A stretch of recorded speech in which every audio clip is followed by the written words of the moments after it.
El día de hoy, como lo dije en la oración, hoy terminamos la serie de enseñanzas acerca del nuevo pacto.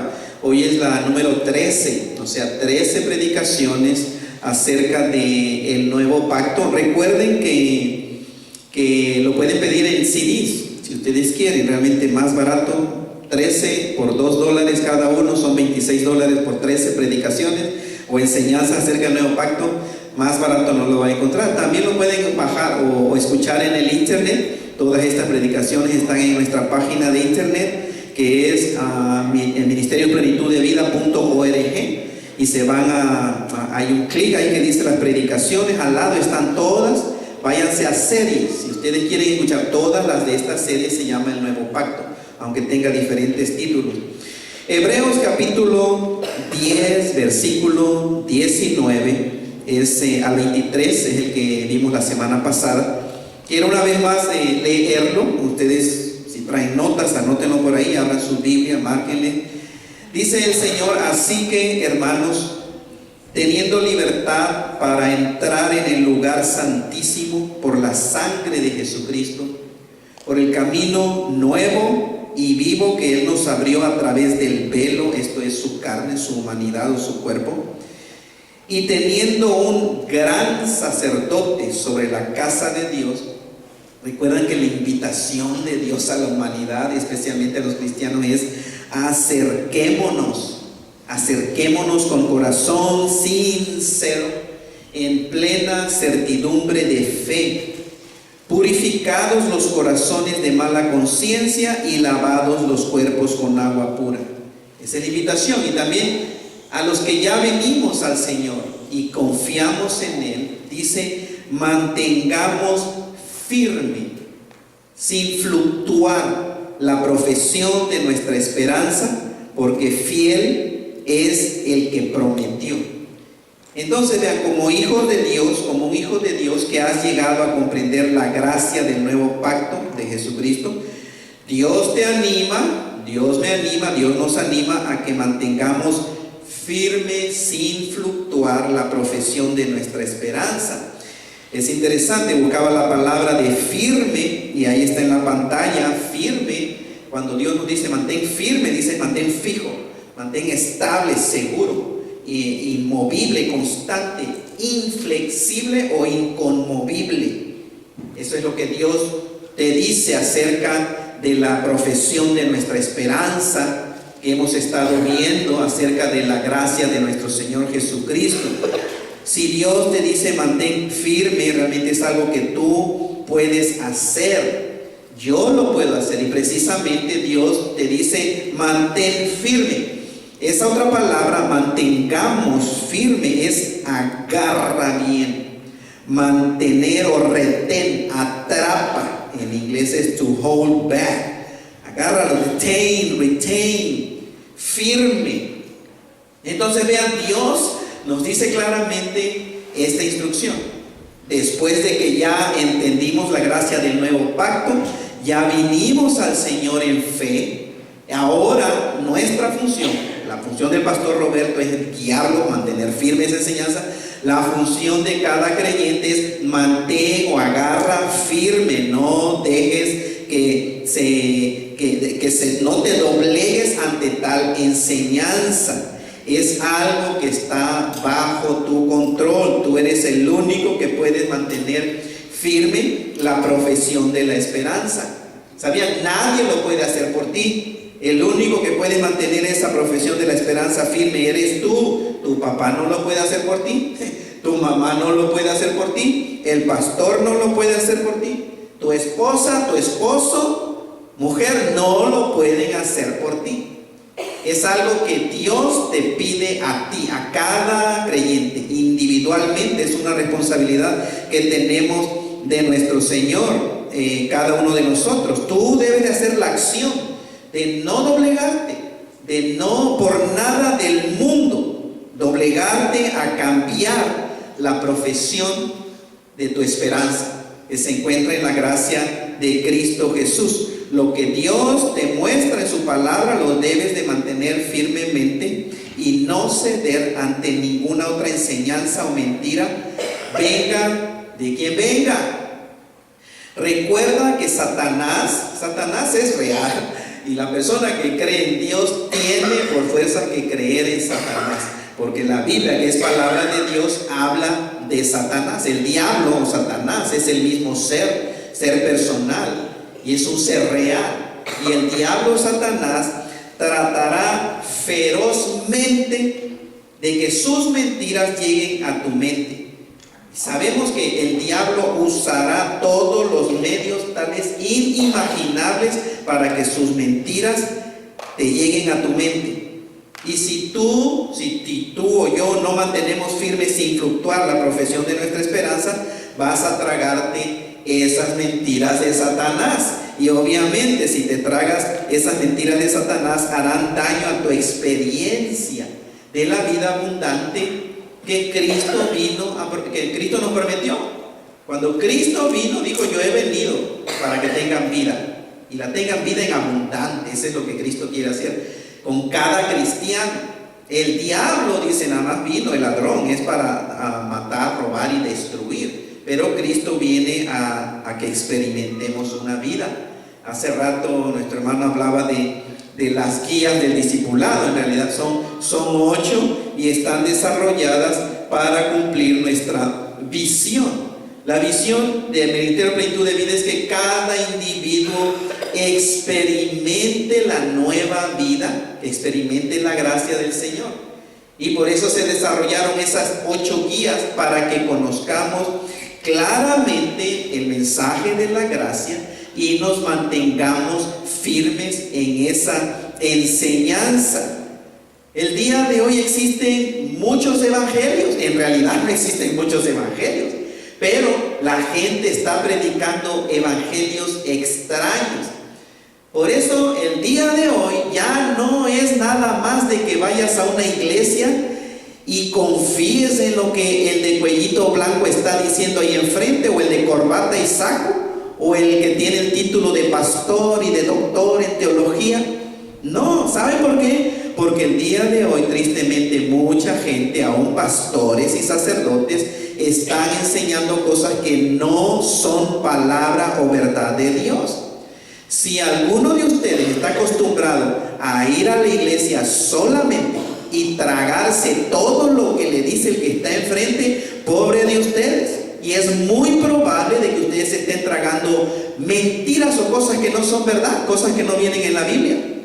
Y ese es el problema número 1 del por qué el Evangelio de Cristo Jesús está como está el día de hoy. Porque siempre habrá gente, predique lo que predican ahorita el día de hoy, barbaridad y media en nombre de Jesucristo.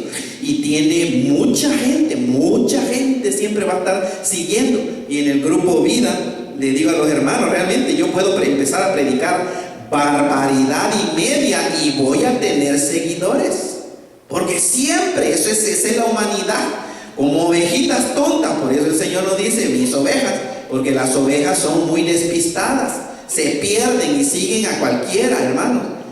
Pero ahora, ¿por qué? ¿Cuál es la razón número 1 de por qué hay gente que predica barbaridad y media y no está predicando el evangelio de la gracia de Dios, y tiene gente que lo sigue fielmente y lo defiende a capa y espada? ¿Saben por qué? Porque esa gente es teológicamente o bíblicamente illiterate y no tiene palabra de Dios, porque están acostumbrados a depender. Hay muchos movimientos de profetíceme o deme palabra del Señor, y tengo palabra de Dios para ti.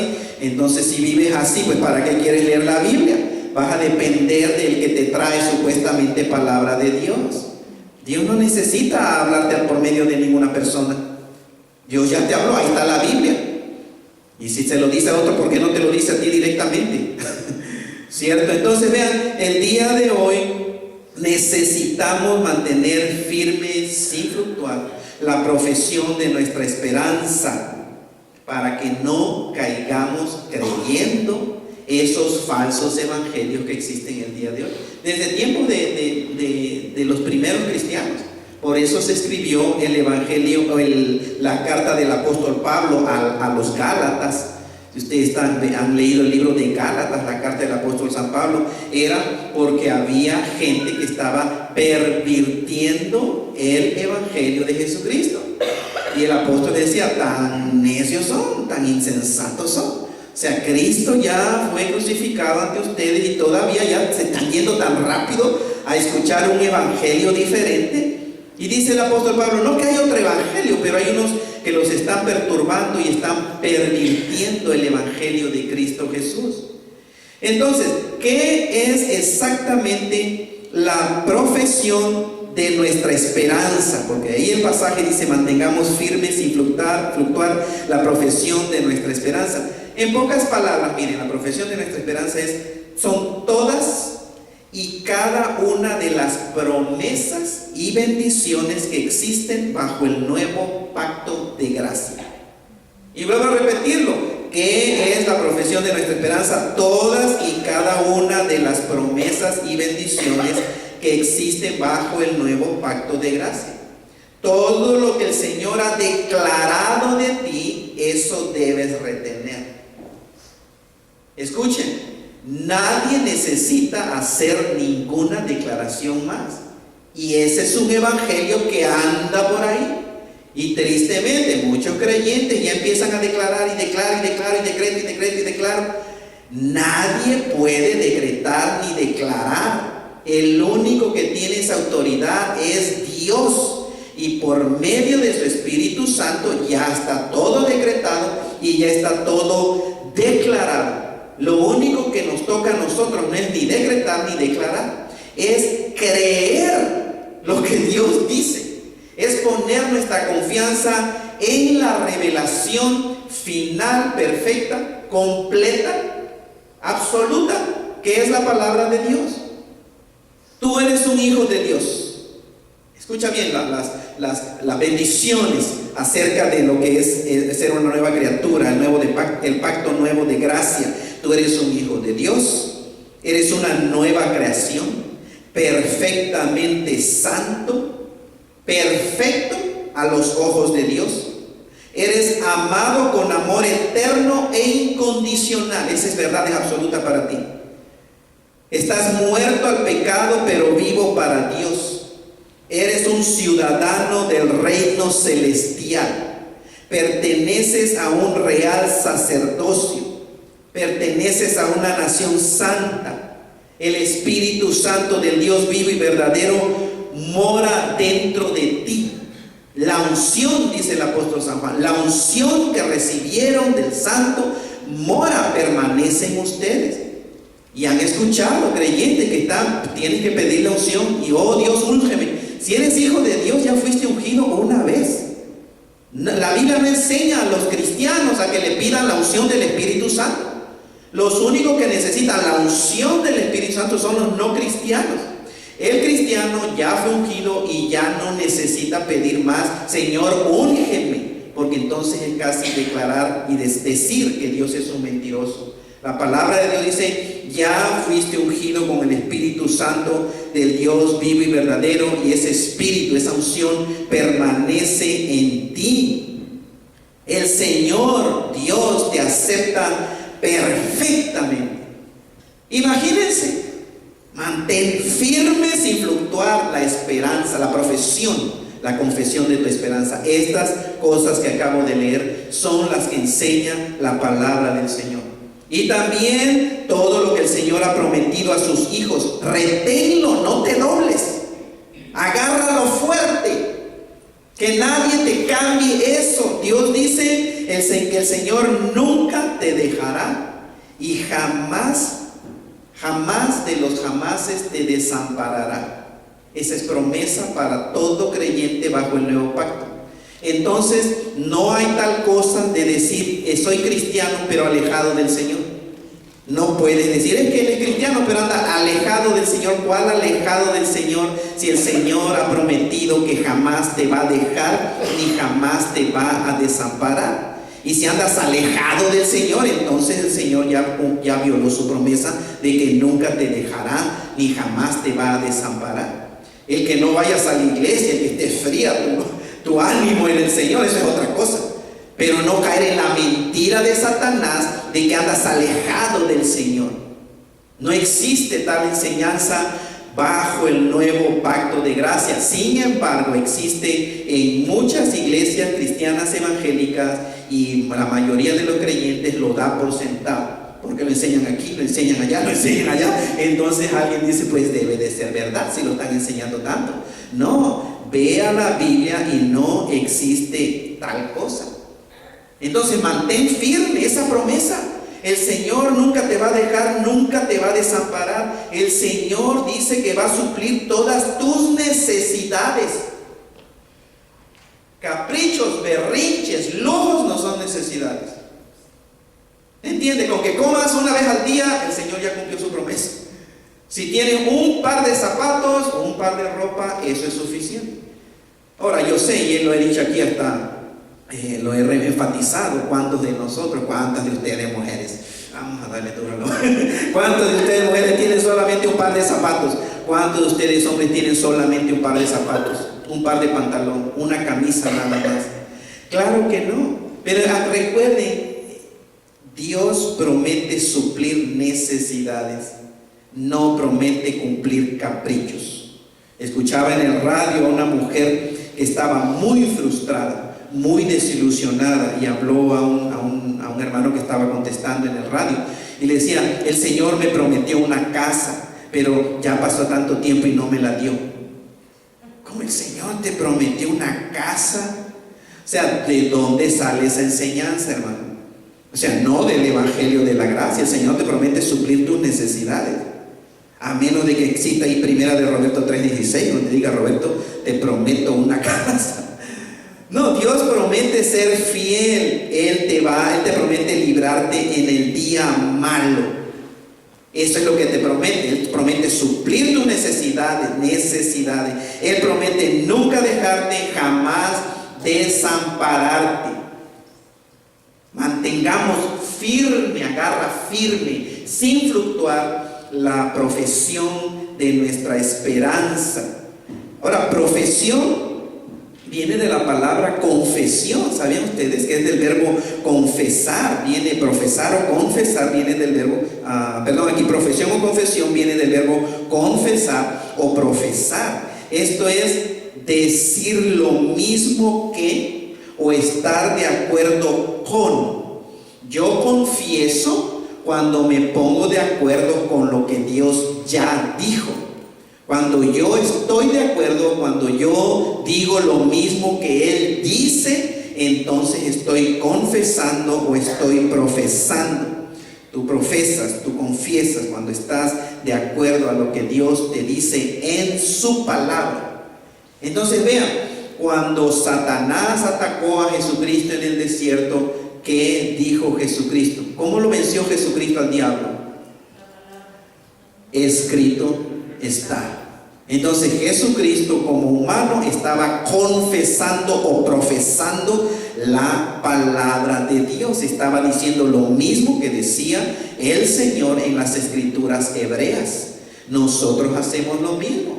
Tú dices, bueno, Dios dice, oh Señor, tú dijiste, tú dices en tu palabra. Eso es confesar, eso es profesar. Cuando has creído una mentira, lo que necesitas hacer simplemente es, una vez más, confesar o decir lo mismo que Dios dice acerca de ti. Poner tu confianza en eso y la mentira desaparecerá.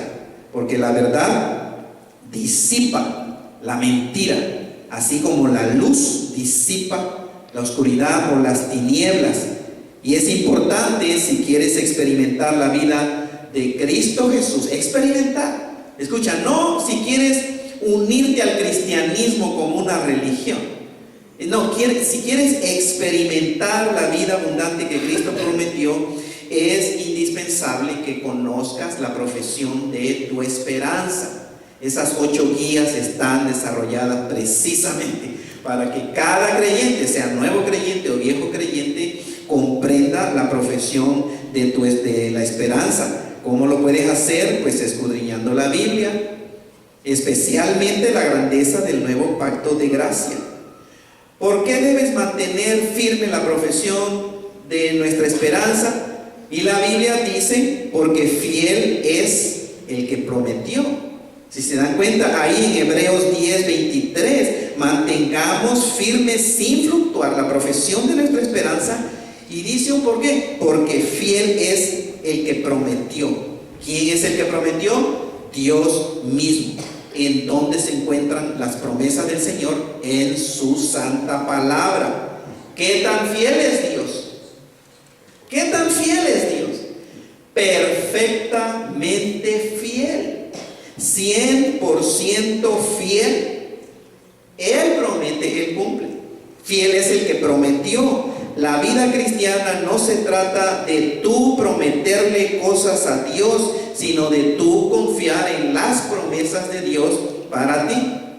Y esto es una triste realidad, y necesitamos, hermanos, hermanas, crecer, porque muchos creyentes se la pasan prometiéndole cosas a Dios. Le prometen que se van a portar bien, que ya van a dejar de hacer esto o aquello, que ya van a hacer estas o aquellas cosas buenas, etc. Entonces vean, la vida cristiana no es de tú prometerle y prometerle. Créame que conozco cristianos que le han hecho promesas a Dios. ¿Quién te dice que le hagas promesas a Dios? ¿De dónde viene eso, hermanos? Antiguo pacto, Antiguo Testamento, no bajo el pacto de gracia. Le prometes y le prometes. ¿Para qué? Para solo romper tus promesas. Y cuando esto sucede, el cristiano se siente miserable, se siente culpable, se siente fracasado ante Dios. Cuando falla uno las promesas a Dios, porque Dios no te dice que prometas nada a Él. Y lo inteligente, tristemente, ¿qué es lo que hace el creyente que después de haberle prometido a Dios fracasó en su promesa? ¿Saben lo que hace? Vuelve a prometerle a Dios, pero ahora promete esforzarse más, echarle más ganas. ¿Y saben qué sucede? Vuelve a violar y a romper su promesa. ¿Y saben qué es lo que hace? Vuelve a prometerle a Dios, pero ahora se va a esforzar más para ya no caer. ¿Y saben lo que sucede? Vuelve a fallar su promesa. ¿Y saben lo que hace? Vuelve a prometerle a Dios. Y es un círculo, hermano, de promesa y promesa, y romper la promesa y promesa, y romper la promesa y promesa, y romper la promesa. ¿Cuándo se han puesto a dieta en enero? ¿Qué le parece a lo similar, cierto? ¿Sabían ustedes? Hablaba mi hijo que los gimnasios, ¿saben uno de los meses más preciosos para los gimnasios de hacer ejercicio? ¿Qué mes es? Enero, hermanos.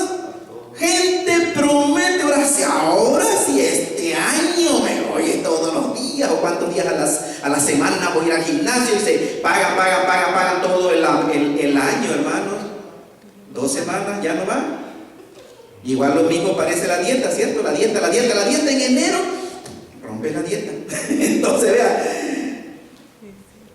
para poder experimentar la vida abundante de Jesucristo necesitas entender que solo el Señor Jesucristo es el único que promete y cumple lo que Él te promete, 100%, garantizadamente. Podemos confiar en el Señor. Tú y yo solo podemos prometer, pero no cumplimos.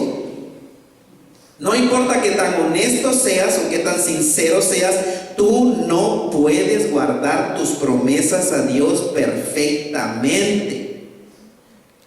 La vida cristiana normal no se trata de hacer promesas a Dios y esforzarte para cumplirlas. Las Escrituras dicen que Jesucristo, el que prometió, es fiel. Porque fiel es el que prometió. Su fidelidad a sus promesas es lo que nos hace confiar y mantener sin fluctuar la profesión de nuestra esperanza. Miren Hebreos 6, 17 al 18. Dice: por lo cual, queriendo Dios mostrar más abundantemente a los herederos de la promesa la inmutabilidad de su consejo, es decir, lo incambiable de su palabra, de su consejo, de lo que Él dijo, interpuso juramento. Dios aún juró, Dios jurando porque va a cumplir sus promesas 100%. Dice, interpuso juramento para que por dos cosas inmutables, incambiables quiere decir, en las cuales es imposible que Dios mienta, o tengamos un fortísimo consuelo los que hemos acudido para asirnos de la esperanza puesta delante de nosotros. Es imposible que Dios mienta. Cuando el Señor te dice, nunca te dejaré y jamás de los jamases te voy a desamparar, es imposible que Dios mienta. Es imposible. Podemos confiar en el Señor. Otro pasaje, Hebreos 11:11, por la fe la misma Sara, vean, fe, siendo estéril recibió fuerza para concebir y dio a luz aún fuera del tiempo de la edad. ¿Por qué? Porque creyó que era fiel quien lo había prometido. Primera de Corintios 1:7 dice, de tal manera que nada les falta en ningún don, esperando la manifestación de nuestro Señor Jesucristo, el cual también los confirmará hasta el fin. Agarra bien eso, manténlo firme, no te dobles, no lo dejes ir. Mantendrá, dice, hasta el fin, el cual también os confirmará hasta el fin, para que seáis irreprensibles en el día de nuestro Señor Jesucristo. Eso es lo que somos, así seremos. Por la obra de Cristo, no por tu comportamiento. Por la obra de Cristo Jesús seremos irreprensibles en el día de nuestro Señor Jesucristo. Fiel es Dios, por el cual fueron llamados a la comunión con su Hijo Jesucristo nuestro Señor. Y otro pasaje, 1 Corintios 10:13. No les ha sobrevenido ninguna tentación que no sea humana. ¿Escucharon eso? ¿Escuchamos eso? Nosotros, los hijos de Dios, no podemos decir que no podemos soportar una tentación. Cuando uno peca, no es por falta de recursos de parte de Dios. Cuando el cristiano peca, no es por falta de recursos de parte de Dios. Miren lo que Dios dice: no les ha sobrevenido ninguna tentación que no sea humana. Aunque digas, esto a nadie le ha sucedido, esto es humano lo que te está sucediendo. Son tentaciones, son pruebas. Pero fiel es Dios, una vez más.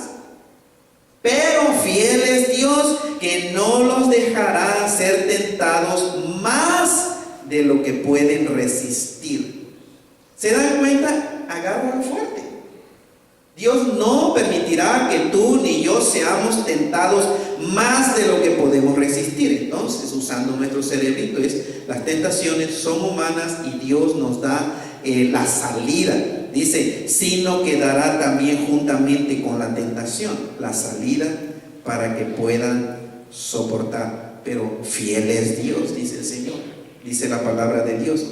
Entonces, ¿piensas tú que en realidad Dios confiaría en ti de que cumplirías todo lo que le prometes? Cuando el creyente, yo obviamente, hermanos, hace años atrás allá en México, pues yo era ese cristiano, yo le prometía. Mis días favoritos para hacerle promesas al Señor, ¿sabe cuál era? Fin de año, 31 de diciembre. Prometía y lloraba, y no era el único. No era el único, muchos jóvenes, igual que yo, lo mismo, prometiéndole a Dios. ¿Ustedes creen que Dios estaba, mi hijo, espero que cumplas todo este año? No. ¿Por qué? Porque Dios me conoce. Y Dios te conoce a ti también. O sea, Dios no creas que esté impresionado y que realmente Dios espera que tú vas a cumplir tu promesa hacia Él. Él te conoce perfectamente. Por el contrario, tú sí puedes confiar en que Dios cumplirá todo lo que Él te ha prometido a ti. Tú sí puedes confiar eso. Que es lo más sensato, que tú dejes de hacer tus promesitas a Dios y que comiences a confiar en sus promesotas para ti. Una vez más, volviendo a Hebreos 4, 15 a 16, porque no tenemos un sumo sacerdote que no pueda compadecerse de nuestras debilidades, sino uno que fue tentado en todo según nuestra semejanza, pero sin pecado. ¿Escucharon? A nuestro Señor se identifica con nosotros. Dice, acerquémonos pues confiadamente al trono de la gracia para alcanzar misericordia y hallar gracia para el oportuno socorro. No tenemos un sumo sacerdote que no pueda compadecerse de nuestras debilidades. Obviamente, entonces, sí tenemos un sumo sacerdote que se compadece de nuestras debilidades. La palabra aquí compadecer aquí significa literalmente sentir sentir o sentir junto con. Es como cuando le añaden la palabra copiloto, literalmente el texto griego es conpiloto. Un copiloto es una persona exactamente. Aquí viene de dos palabras, de dos verbos, es sentir junto con, o ser afectado con el mismo sentimiento de otro. Viene de la palabra simpatía. Sun quiere decir con. Patein quiere decir sentir. Una persona simpática no es una persona atractiva o agradable. Esa es una definición equivocada que se le da.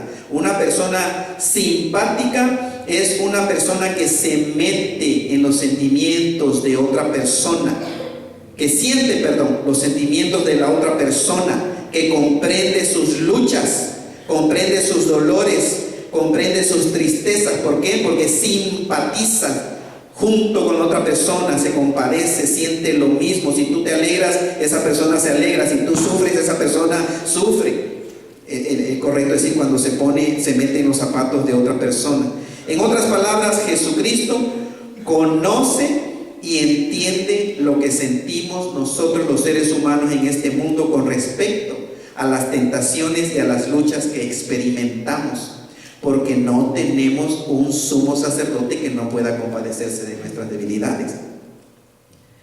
Cristo se identifica con nosotros los seres humanos. ¿Cómo es esto? Porque Él se hizo uno igual que nosotros. Él se hizo un ser humano. Cuando Jesucristo anduvo hace 2000 años aquí caminando, Él era un ser humano 100% perfecto. 100% perfecto. Jesucristo se hizo uno de nosotros. Si Cristo solamente fue Dios que anduvo aquí en la tierra, Él no podría sentir junto con nosotros. ¿Escucharon eso? Si Jesucristo solamente fue Dios andando aquí sobre la tierra, Él no podría sentir o compadecerse junto con nosotros, no podría compadecerse con nosotros. Cristo tenía que ser uno de nosotros para podernos comprender. Y eso es exactamente lo que sucedió. Jesucristo fue un ser humano completo, perfecto. Por eso sintió, Cristo sabe, no le va a decir, oh Señor, es que tú no sabes lo que me está pasando. Cristo sabe todo lo que sucede a un ser humano, hermanos y hermanas. Tenía que hacerse uno de nosotros. Tú no puedes decirle a Cristo, Señor, es que métete en mis zapatos para que me entiendas. Eso es lo que Cristo ya hizo. Cristo conoce perfectamente que la raza humana es débil. Él conoce todas las debilidades de los seres humanos. ¿Tienes tú debilidades? Claro, ni lo pienses, no te voy a decir, déjeme ver, pastor, si tengo. Claro que sí, claro, y por supuesto, ¿qué persona honesta puede decir, yo no tengo ninguna debilidad? Yo soy fuerte en todo. Cristo conoce todas y cada una de nuestras debilidades y precisamente por esta razón Él te comprende perfectamente. Cristo se identifica contigo. Hebreos 2, 17 al 18 dice, por lo cual debía ser en todo semejante a sus hermanos, o sea, los seres humanos, nosotros sus hermanos, los hermanos de Cristo. Debía ser semejante en todo semejante a sus hermanos para venir a ser misericordioso y fiel sumo sacerdote en lo que a Dios se refiere, para expiar los pecados del pueblo. Pues en cuanto Él mismo padeció, se sufrió siendo tentado, es poderoso para socorrer a los que son tentados. Aun cuando Cristo fue tentado, probado en todo según nuestra semejanza, la Biblia dice, pero sin pecado. Él no pecó, Cristo nunca pecó, nunca cedió a las tentaciones. Él sabe lo que es ser probado o tentado, pero también sabe lo que es no ceder a la tentación. Entonces, volviendo a Hebreos 4, 15 al 16, Una vez más vemos la invitación del Señor para todos y dice: acerquémonos pues confiadamente. ¿A dónde nos podemos acercar confiadamente? ¿Qué dice? Acerquémonos pues confiadamente al trono de la gracia. ¿Quién es la persona que se sienta en un trono? Un rey, ¿cierto? Un rey, un príncipe o una persona de máxima autoridad o de mucha autoridad y poder. El rey sentado en su trono representa poder y autoridad ante el cual todos deben someterse o recibir las consecuencias si uno no se somete a ese poder y a esa autoridad. Nadie se atrevía a entrar a la presencia del rey sin permiso previo. Sabían que la consecuencia de hacer esta osadía era la muerte, a menos que el rey levantaba su cetro hacia esa persona que había entrado sin previo aviso, y la persona tocaba el cetro del rey y esa persona era perdonada, no la mataba. Pero la consecuencia de hacer tal cosa era la muerte. El rey en su trono, en su asiento de máxima autoridad. El día viernes nos reunimos con una familia y estábamos relajaditos después del día de Acción de Gracias y estuvimos viendo una película y vimos la película de la reina Esther. Fue exactamente lo que hizo. Se atrevió a entrar a la cámara donde estaba el rey. ¿Y sabían ustedes que un rey tenía la autoridad? No importaba que fuera su esposa, no importaba que fuera la reina.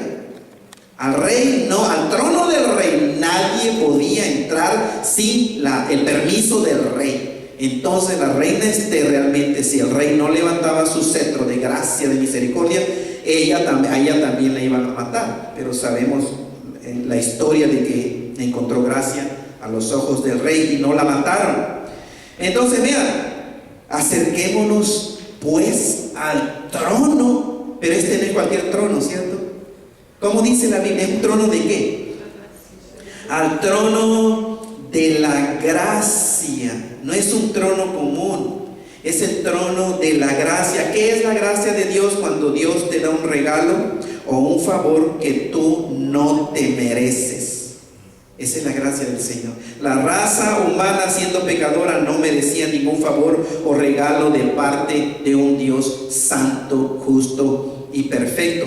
Pero Dios, en su gracia, nos dio el regalo más costoso del universo, que se llama su Hijo Cristo Jesús, nuestro bendito Salvador, Cristo Jesús, el Hijo de Dios. En su gracia nos los regaló a la humanidad y solamente nos vemos beneficiados nosotros que hemos puesto nuestra confianza.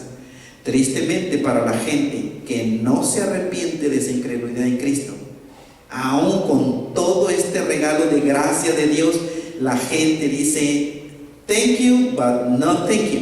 O sea, gracias a Dios por lo que hiciste, pero no gracias. Yo puedo solito, Señor, no necesito religión, no necesito a Dios. Yo soy moralmente bueno y ya yo respeto a todo el mundo. Eso es arrogancia. Eso es de rechazar y desechar el regalo de la gracia de Dios. Eso es la gracia del Señor. Ahí en ese trono de gracia, dice la Biblia, tú alcanzas misericordia. Lean el último versículo: acerquémonos confiadamente al trono de la gracia para alcanzar misericordia. Ahora, ¿qué es misericordia? Cuando Dios, el Dios santo, justo y perfecto, no te da el castigo merecido que deberías de recibir.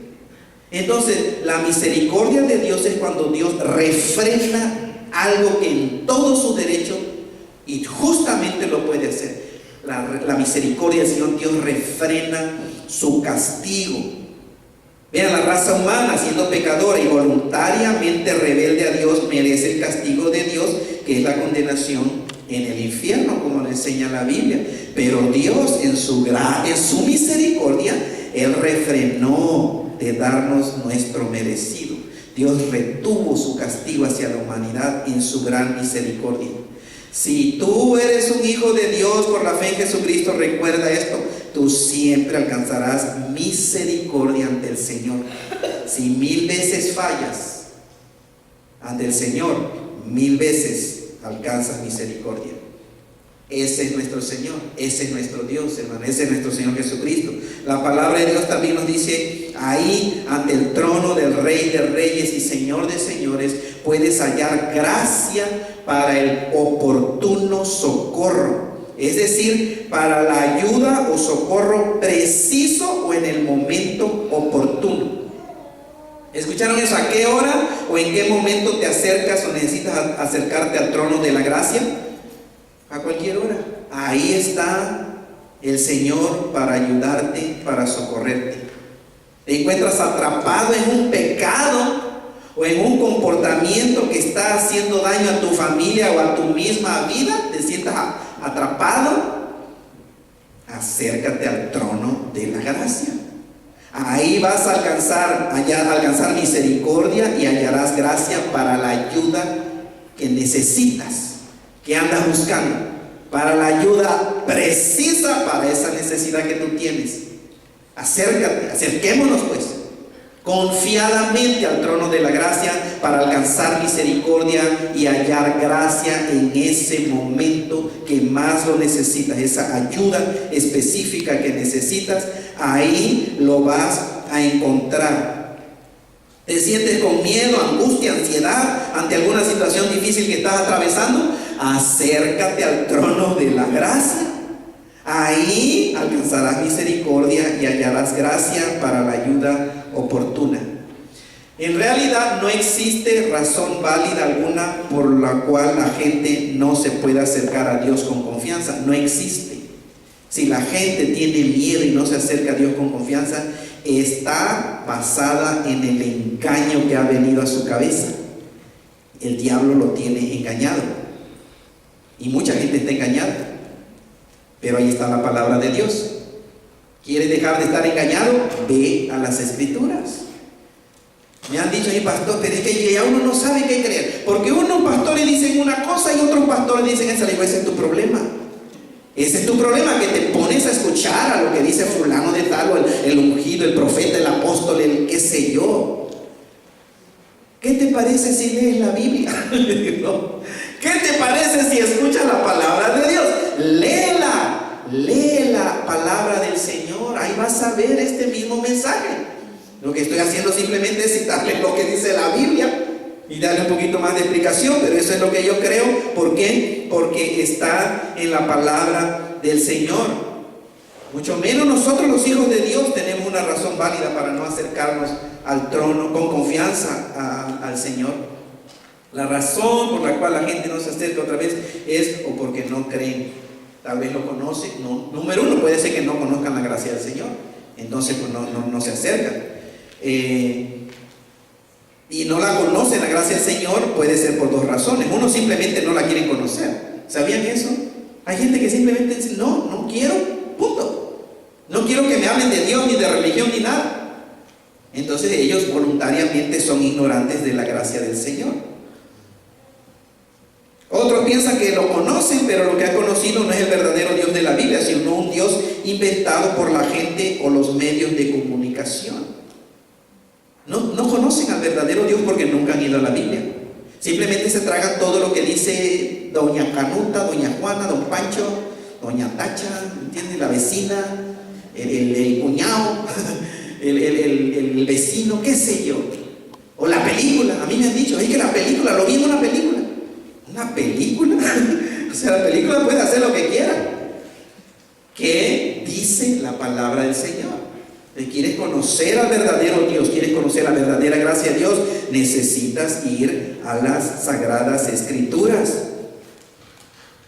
Entonces vean, otros no conocen la verdad de que se pueden acercar al Señor porque ya tienen su religión y piensan que es todo lo que necesitan. Ya tienen su religión. No, yo soy, y te dicen yo soy y se menciona su religión. Entonces no quieren escuchar más. Otros no conocen esta libertad que tienen para acercarse porque están muy ocupados viviendo sus vidas, tratando de alcanzar sus sueños. Tú puedes ser el mejor, el cielo es el límite, puede ser. Y están, hermanos, muy ocupados tratando de realizar sus sueños de prosperidad, tratando de lograr sus propósitos, tratando de juntar mucho dinero para su retiro, y ahí se la pasan. Y ignoran la libertad que tienen para acercarse al Señor. ¿Cuál es la razón por la que ahora muchos cristianos verdaderos no vienen al Señor para el oportuno socorro? Porque el verdadero evangelio de la gracia de Dios no se está predicando mucho. ¿Son cristianos? Claro que sí. ¿Son verdaderos hijos de Dios? Claro que sí. Pero no han llegado a conocer la gracia del nuevo pacto, porque las predicaciones que escuchan generalmente están basadas en Antiguo Testamento, Antiguo Testamento, Antiguo Testamento. No conocen la gracia de Dios. Ahora no culpa al pastor, porque el pastor de esa iglesia no predica la gracia del nuevo pacto, porque el mismo pastor no conoce la gracia del nuevo pacto. Solo lo único que conoce es Antiguo Testamento. Si conociera el pastor o el líder espiritual la gracia del nuevo pacto, ahí se mantendría siempre predicando, porque eso es lo que somos llamados. Somos ministros de un nuevo pacto. Y el apóstol Pablo, recuerdan en Hechos 20:24, pero de ninguna cosa hago caso ni estimo preciosa mi vida para mí mismo, con tal que acabe mi carrera con gozo y que predique, dice, el evangelio de la gracia de Dios. El mismo apóstol Pablo, ¿qué fue lo que Dios llamó a hacer al apóstol Pablo? Que predicara el evangelio de la gracia de Dios. Que se supone que somos todos los pastores, ministros de un nuevo pacto. Que se supone que ustedes hablen a la gente el nuevo pacto, porque eso es lo que la Biblia y Dios claramente nos enseña. Pero la triste realidad, vean, es que existen algunos otros cristianos que simplemente no quieren conocer la verdad de la gracia del nuevo pacto. Cristianos no queriendo escuchar la verdad de la gracia del nuevo pacto. Ya tienen su doctrina y sus creencias en orden y no están dispuestos a tener que pensar y desorganizar su doctrina o su teología sistemática. Ya decidieron qué creer, entonces viene alguien a sacarles el tapete con el mensaje de la gracia. No, ya sé lo que creo y por favor no me confundas con hechos. Do not confuse me with fact. Okay, que ya decidí lo que va a creer y no me importan los hechos que tú me traigas, o aunque diga la Biblia tal cosa, yo ya sé lo que creo y no quiero que me desordenen mi teología. Creyentes que son muy orgullosos como para tener que admitir que están equivocados y que lo que su hermano o hermana le está diciendo es verdad, no quieren pasar por esa vergüenza, si podemos así llamar. Obviamente no es nada vergonzoso decir, ¿sabes qué? Lo que estás diciendo tiene sentido, yo no lo había visto así, déjame ver un poquito más y decir, ajá, sí, es verdad.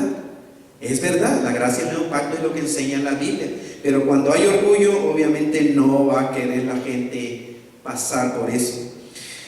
Hay hubo un hombre, no sé si alcanzan a verlo ahí, de todas maneras, si no lo alcanzan a ver, yo lo voy a leer. Se llamó a Carlos Haddon Spurgeon. A él le llamaron el príncipe de los predicadores. Un hombre, una oratoria súper excelente, los que han leído sus sermones. Pero él, hablando del nuevo pacto, dijo esto, y con esto vamos a concluir el día de hoy. Dice, de acuerdo a este pacto de gracia, el Señor trata a su gente como si ellos nunca hubieran pecado. Prácticamente Él olvida todas sus transgresiones, pecados de todas las clases. Él los trata como si nunca hubieran existido, como si hubieran sido borrados de su memoria completamente. Y Carlos Spurgeon dice, oh milagro de la gracia. Dios aquí hace lo que en ciertos aspectos es imposible para Él. Su misericordia obra milagros que sobrepasan todos los otros milagros. Nuestro Dios ignora nuestros pecados ahora que el sacrificio de Jesús ha ratificado el pacto. Y Spurgeon está hablando del nuevo pacto. Dice, podemos regocijarnos en Él sin ningún temor de que se enojará contra nosotros debido a nuestros pecados, a nuestras iniquidades. Él nos pone entre sus hijos, nos acepta como justos, se deleita en nosotros como si fuéramos perfectamente santos. Él aún nos pone en lugares de confianza, nos hace guardianes de su honor, merecedores de las coronas de joyas, socios del Evangelio. Él nos cuenta como dignos y nos da un ministerio. Y dice Spurgeon, esta es la prueba más grande de que no se acuerda de nuestros pecados. Aun cuando nosotros perdonamos a un enemigo, somos muy lentos para confiar en él. ¿Escucharon eso? Uno perdona a alguien, ser humano, pero ese mismo ser humano como que no confía en que Dios ya lo perdonó 100%. Dice, pensamos que es imprudente que haga eso, pero el Señor se olvida de nuestros pecados y nos trata como si nunca hubiéramos pecado. Dice Spurgeon, oh alma mía, qué promesa es esta, créelo y sé feliz. Vamos a ver. Señor, es preciosa tu palabra y es precioso el mensaje de tu gracia. Está ahí en tu palabra. Tú llamaste y escogiste a Saulo de Tarso, que llegó a ser el apóstol San Pablo, y lo escogiste, Señor, y gracias porque Él estuvo claro en su llamado de predicar el evangelio de la gracia de Dios a todos los gentiles que somos nosotros.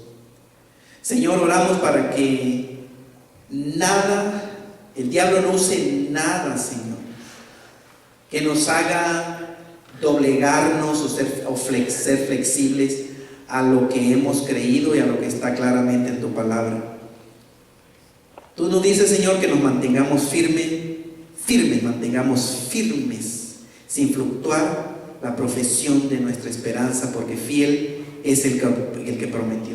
Y gracias porque tú nos dices, acerquémonos pues confiadamente al trono de la gracia para alcanzar misericordia y hallar gracia para el oportuno socorro. Señor, no queremos solamente entender lo que la Biblia dice, sino queremos comprender lo que eso significa espiritualmente, para que podamos, Señor, experimentar la vida abundante, la vida resucitada de Cristo Jesús, tu Hijo, en quien